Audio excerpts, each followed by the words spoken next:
தமிழ் வருடப்பிறப்பு ஆன சித்திரை 1 முதல் நாள் நைட் என்ன அரேஞ்ச்மெண்ட்ஸ்லாம் பண்ணணும்னு இந்த வீடியோவில் பார்க்கலாம் வாங்க.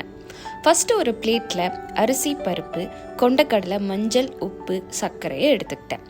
இது எல்லாமே தட்டி வைக்காமல் கோபுரம் வர்ற மாதிரி வைக்கணும்.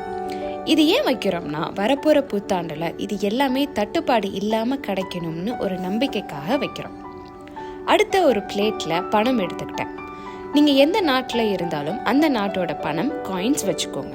நம்ம நாட்டு பணம் இருந்தாலும் வச்சுக்கலாம். இப்போ பழங்களை வச்சுக்கலாம். வாழைப்பழம், ஆப்பிள், மாம்பழம், பலாப்பழம், அப்புறம் கிரேப்ஸ் வச்சுக்கிட்டேன். மா, பலா, வாழை கண்டிப்பாக வைக்கணும். பலாப்பழத்தை ஒரு பவுலில் வச்சுக்கிட்டேன். நைட் அதை ஃப்ரிட்ஜில் எடுத்து வச்சிருவேன். காலையில் எடுத்து வெளியில் வச்சிருவேன். ஏன்னா நைட் ஃபுல்லாக வெளியில் இருந்தால் அது கெட்டு போயிடும்.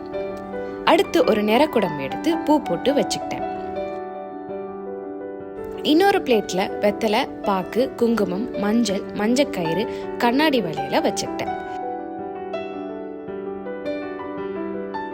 இப்போ எல்லா பிளேட்லையும் பூவை கட் பண்ணி வச்சுக்கிட்டேன்.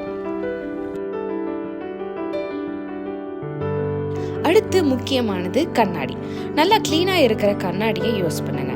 ஒரு கோல்டை கண்ணாடியில மாட்டி வச்சுக்கிட்டேன்.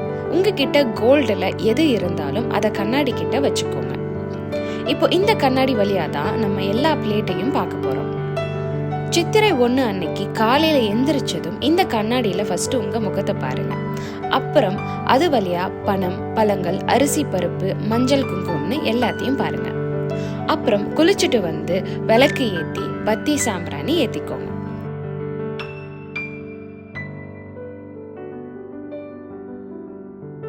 நான் கொஞ்சம் பைனாப்பிள் கேசரி பண்ணேன். அதோட லிங்க் கீழே டிஸ்கிரிப்ஷனில் இருக்கு. அப்புறம் வாழை இலை போட்டு சமைச்சது எல்லாத்தையும் சாமிக்கு படைச்சுக்கிட்டேன். இது எல்லாமே ஏன் எதுக்கு வைக்கிறோம்னு உங்கள் வீட்டு குழந்தைங்களுக்கு சொல்லிக் கொடுங்க. இனிய தமிழ் புத்தாண்டு நல்வாழ்த்துக்கள். இந்த வீடியோ உங்களுக்கு பிடிச்சிருந்தா லியாஸ் வியூ சேனலை லைக் அண்ட் சப்ஸ்கிரைப் பண்ணுங்க. தேங்க்யூ.